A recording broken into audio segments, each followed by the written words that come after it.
अस्सलामुअलैकुम वरहमतुल्लाहि वबरकातुहू। Last time हमने माइक्रो ऑर्गेनिजम्स के टाइप्स को डिस्कस किया था।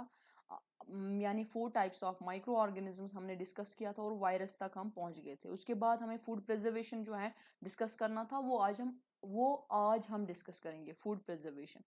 देखें, अगर हमारे पास घर में भी जो बचा कुचा खाना जो है बच जाता है, या लास्ट टाइम हमने बोला था कि जब ब्रेड को मॉइस्चर में रखा जाएगा या उसको कुछ मॉइस्चर मिल जाएगा तो उससे वो खराब हो जाएगी, तो उस पे जो है फंगस बढ़ जाता है ना, फंगस पड़ जाता है उसमें। तो अब आपको कैसे पता चलेगा कि फूड जो है वो खराब हो चुका है? फूड में जब बैड ऑर्डर होगा, यानी बदबू या फिर बैड टेस्ट होगा, जब फूड में बैड ऑर्डर और बैड टेस्ट होगा तो उसका मतलब है फूड खराब हो चुका है। चाहे वो कितनी ही अच्छी चीज़ हो, आपकी फेवरेट भी हो, आपको नहीं खानी चाहिए, बिकॉज आप बीमार पड़ सकते हो, पड़ जाओगे, क्योंकि उससे फूड पॉइजनिंग हो जाएगी। सो फूड को खराब होने से बचाया जा सकता है बहुत सारे मेथड से, और बहुत सारे मेथड्स का इस्तेमाल करके हम फूड को प्रिजर्व करते हैं, और उस प्रोसेस को बोलते हैं फूड प्रिजर्वेशन। ठीक है। और process of preserving spoilage of food, को खराब होने से बचाते हैं, तो उस प्रोसेस को हम प्रिजर्वेशन ऑफ फूड बोलते हैं। तो फूड को खराब कौन करता है? यही आपके माइक्रो ऑर्गेनिजम्स। जब आपके एनिमीज हो जाते हैं, फो हो जाते हैं, तो आपके फूड को खराब करते हैं। तो वेरियस मेथड्स हैं जिसकी मदद से हम फूड को प्रिजर्व करते हैं। पहला मेथड है केमिकल मेथड। तो केमिकल मेथड में हम सोडियम बेंजोएट का इस्तेमाल करते हैं, सोडियम मेटा बाइसल्फेट का इस्तेमाल करते हैं, साल्ट्स का इस्तेमाल करते हैं, ईडेबल ऑयल्स का इस्तेमाल करते हैं। कॉमन सॉल्ट भी हमें इस्तेमाल होता है एज ए प्रिजर्वेटिव। पिकल्स में शुगर का इस्तेमाल होता है preservative in jams and jellies. देखिए, जिससे पहले भी मैंने आपको बोला है, आपके टेक्स्ट में जो ये है, आपके सिलेबस में भी एक क्वेश्चन था कि कॉमन सॉल्ट और शुगर कैसे इस्तेमाल होता है प्रिजर्वेटिव, एज अ प्रिजर्वेटिव, और ये किस तरह से हमारे फूड को प्रिजर्व करता है। कॉमन सॉल्ट या शुगर जो है, ये मॉइस्चर कंटेंट को कम करता है फूड में, और जिसकी मदद से जो है इनहिबिट हो जाते हैं, यानी ग्रोथ ऑफ बैक्टीरिया जो है इनहेबिट हो जाता है, ये रोकता है किसको? ग्रोथ ऑफ बैक्टीरिया को। शुगर जो है वो जैम्स में मिलाकर, जेलीज में मिलाकर मॉइस्चर कंटेंट को खत्म करता है, तो इस तरह से फूड को प्रिजर्व करता है। कॉमन सॉल्ट भी जो है मॉइस्चर कंटेंट को खत्म करता है। ऑयल और विनेगर्स का भी इस्तेमाल होता है as a preservatives in some pickles and vegetables. अब देखें, आपके घर में मैक्सिमम टाइम्स आप जो है फूड को रेफ्रिजरेटर में रखते हो। घर में हम फूड को रेफ्रिजरेटर में रखते हैं ताकि उसकी शेल्फ लाइफ बढ़ जाए। ठीक है ना। लेकिन आपने समटाइम्स ऐसे देखा होगा, मामा को या अपने घर वालों में से किसी को जो है मार्केट से डायरेक्ट दूध लाते हैं, लाइक खाइबर, हमारे पास है कश्मीर का अपना ब्रांड खाइबर या शीर मिल्क है, तो वो आप ऐसे इस्तेमाल करते हो। फिर आप बोलोगे ये तो हम रेफ्रिजरेटर में नहीं रखते, जब भी हम दुकान से लाते हैं तो ऐसे ही इस्तेमाल करते हैं। हाँ बिल्कुल, क्योंकि वो मिल्क जो होता है वो होता है पास्चुराइज्ड मिल्क। और क्या होता है, what is meant by pasteurisation?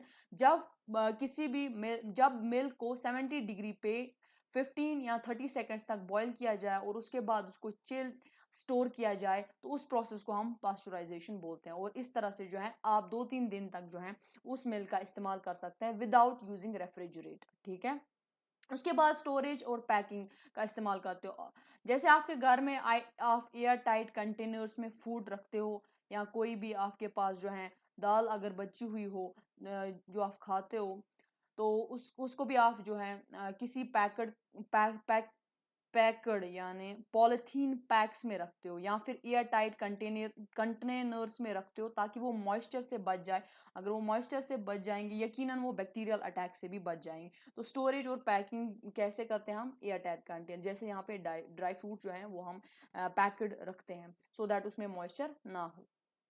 उसके बाद माइक्रो ऑर्गेनिजम्स का इस्तेमाल होता है बहुत सारी फूड इंडस्ट्रीज में, जो कि लाइक लैक्टोबैसिलस का इस्तेमाल होता है किस में? जो वो कन्वर्ट करता है मिल्क को कर्ड में। ठीक है, लैक्टोबैसिलस। अब देखें, यीस्ट यीस्ट जो है इस्तेमाल होता है in the production of bakeries में, लाइक ब्रेड्स, पेस्ट्रीज और केक्स। अब यीस्ट क्या करता है? अब आपके पास जो फ्लोर होता है यानी आटा होता है, वो विदाउट यीस्ट जो है वो सेम वॉल्यूम का होगा जितना आपके पास होगा।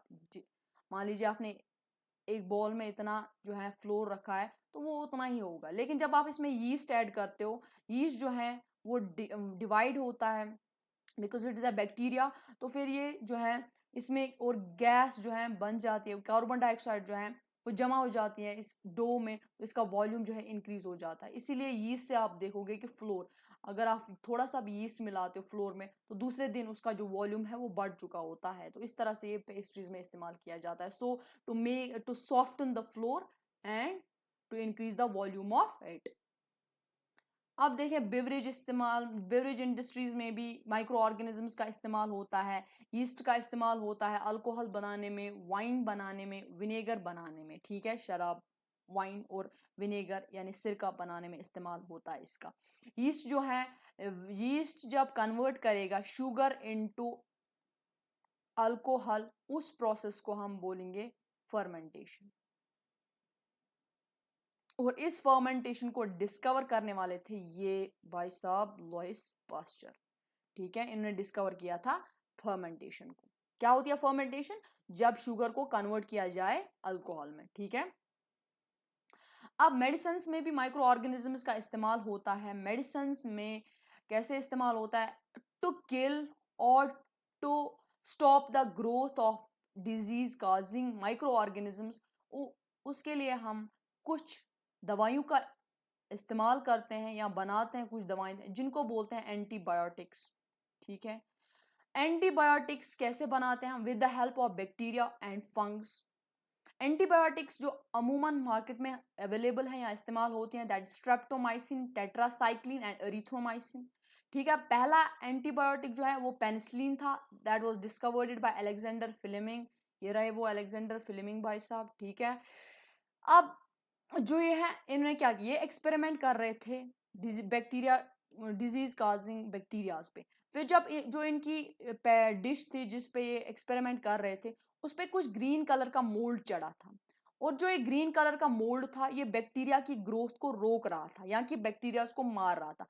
फिर इनको समझ में आया, हाँ इसका मतलब जो ये एक्सीडेंटल मटेरियल मैंने बनाया या खुद से जो ये बन गया, दैट मीन्स ये बैक्टीरिया को पनपने नहीं देता, ग्रोथ नहीं होने देता इनकी।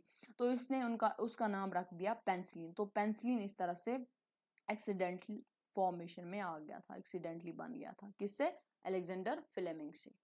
ठीक है, उसके बाद वैक्सीन प्रोडक्शन में भी माइक्रो ऑर्गेनिजम्स का इस्तेमाल होता है। वैक्सीन क्या होता है? हमारी बॉडी को हम डिजीज काजिंग माइक्रो ऑर्गेनिज्म से बचाने के लिए कुछ वैक्सीन का इस्तेमाल करते हैं, और इस प्रोसेस को हम वैक्सीनेशन बोलते हैं। वैक्सीन में क्या होता है? जैसे पोलियो या स्मॉल पॉक्स या हेपेटाइटिस का जो है वीक जर्म या कि खत्म हुआ हुआ या कि मरा हुआ डेड डिजीज हमारी बॉडी में इंजेक्ट किया जाता है। तो हमारी बॉडी देखती है ये तो फॉरेन मटेरियल है, ये तो मेरी बॉडी का पार्ट नहीं है, तो उस पर एक्ट करती है और उसके साथ फाइट करती है। लाइक आपने देखा होगा जैसे आप ऑनलाइन गेम्स खेलते हो, जैसे कोई शूटिंग गेम खेलते हो, आप किसी गुफा में आप अटैक करने जाते हो, तो वहां पे जो ऑलरेडी दूसरे अटैकर बैठे होंगे वो देखता है ओ ये तो मेरे बंदा नहीं है, मेरी टीम का बंदा नहीं है, तो वो उस पर अटैक आता है और उसको मार देता है। सेम तरह से हमारी बॉडी जो है इन जर्म्स पे एक्ट करती है और इन्हें मारने की कोशिश करती है, बिकॉज ये ऑलरेडी वीक होते हैं या कभी कभार डेड जो होते हैं, डेड एंटी जो ये है डेड माइक्रो ऑर्गेनिजम्स का भी इस्तेमाल किया जाता है। तो नेक्स्ट टाइम जब ये ओरिजिनल आ जाता है, मान लो ओरिजिनल पोलियो का जो है माइक्रो ऑर्गेन्स हमारी बॉडी में आ गया, तो अब हमारी बॉडी रेडी है फाइट करने के लिए, क्योंकि अब इसकी पहचान बन चुकी है, ये समझ चुका है हाँ इससे पहले भी ये मेरी बॉडी में आ चुका था, तो ये फिर तैयार होता है। तो इस ऐसे फिर हमारी बॉडी में जो है वैक्सीनेशन होती है। तो कल को अगर आपको कोई पूछेगा वैक्सीनेशन क्या होता है और वैक्सीन्स कैसे काम करते हो, तो फिर उम्मीद है कि आप उसको जवाब दे पाओगे। ठीक है, अब वैक्सीन जो है पहला डिस्कवर किया गया था, स्मॉल पॉक्स का वैक्सीन जो है वो डिस्कवर किया एडवर्ड जेनर ने। वो यहाँ पे है, देखिए जी ये है एडवर्ड जेनर। ठीक है, vaccination helps in controlling disease, like कौन कौन सी डिजीज को कंट्रोल करता है? Cholera, polio, smallpox, hepatitis. By the way मैंने बोला था एंटीबायोटिक्स का, एंटीबायोटिक्स जो है वो आपकी इस पे वायरस पे कोई अटैक नहीं करेगा। ठीक है, बिकॉज एंटीबायोटिक्स का इस्तेमाल होता है किन पे? बैक्टीरिया काजिंग डिजीज पे, बैक्टीरिया काजिंग डिजीज पे इस्तेमाल होता है हमारे एंटीबायोटिक्स। और खुद से एंटीबायोटिक्स ना लें, बिकॉज डॉक्टर से परमिशन लें, ताकि नेक्स्ट, बिकॉज अगर आपने ज़्यादा डोजेज में एंटीबायोटिक्स ले लिए तो नेक्स्ट टाइम आपकी बॉडी काम नहीं करेगी उस डोजेज पे। सो बेटर है कि ना किसी को प्रिस्क्राइब करें, ऐसे ही ना खुद खाएं, डॉक्टर से जो है प्रिस्क्राइब्ड मेडिसिन ले, और वो मैक्सिमम या जितनी आपकी बॉडी को अमाउंट की ज़रूरत, जिस अमाउंट की ज़रूरत है आपकी बॉडी को, उतना वो प्रिस्क्राइब कर देंगे, ठीक है। और माइक्रो ऑर्गेनिजम्स का इस्तेमाल होता है सॉइल फर्टिलिटी को इंक्रीज करने के लिए, सॉइल फर्टिलिटी को इंक्रीज करने के लिए, बिकॉज देखें ये प्लांट्स जो हैं वो डायरेक्ट नाइट्रोजन नहीं ले सकते, ठीक है। जैसे वो ये लेते हैं, कार्बन डाइऑक्साइड लेते हैं, फिर ऑक्सीजन को वापस डालते हैं, तो नाइट्रोजन को क्या है वो डायरेक्ट नहीं ले सकते। तो इस नाइट्रोजन को वो फिक्स करते हैं with the help of some bacteria like blue green algae. Blue green algae का दूसरा नाम सायानोबैक्टीरिया है। ब्लू ग्रीन एल्गी और राइजोबियम की मदद से जो बैक्टीरिया है वो नाइट्रोजन फिक्सेशन करते हैं, यानी एटमॉस्फेरिक नाइट्रोजन को फिक्स करते हैं, और उसकी मदद से सॉइल फर्टिलिटी इंक्रीज होती है। तो इस तरह से इस सेशन में जो है हम यहाँ तक डिस्कस करेंगे, और नेक्स्ट सेशन में आप लोग डिस्कस करोगे नाइट्रोजन फिक्सेशन, ठीक है। उसमें आप ये डिटेल वे में पढ़ोगे। और अगर आपको ये समझ आया हो, इसको लाइक करें, शेयर करें और सब्सक्राइब करें। Thank you so much.